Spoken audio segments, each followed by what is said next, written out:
Nalazimo se u zasadu maline Milorada Nedeljkovića u selu Virova kod Arilje.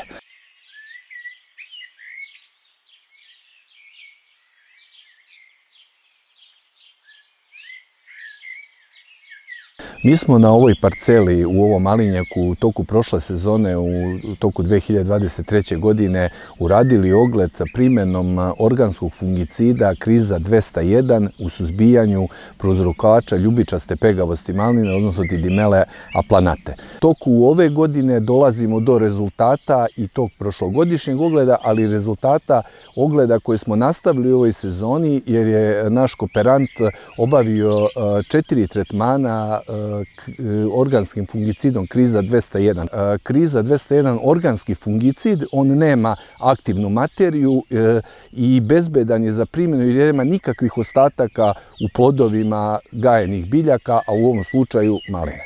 Prošle godine, odnosno na kraju sezone, rađen je tretman izdanaka koji su ostavljeni za ovogodišnji rod. To su izdanci koji su sada doneli rod i može se vidjeti njihovo zdravstveno stanje. Znači, ovo su listovi i stablo prošlogodišnjih izdanaka, odnosno izdanaka koji su ove godine dali rod. Tu se apsolutno vidi da su listovi zdravi, da je stablo zdravo, da nigde nema tragova bolesti.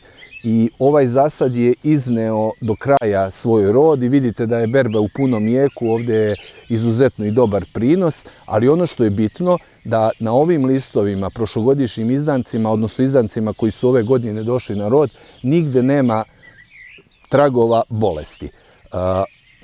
Na kraju sezone, kada se ovi izdanci uklone, vršit će se još jedan tretman, 1 litar krize na 100 litara vode, gdje će se vršiti zaštita novih izdanaka koji će u sljedećoj 2025. godini doneti rod.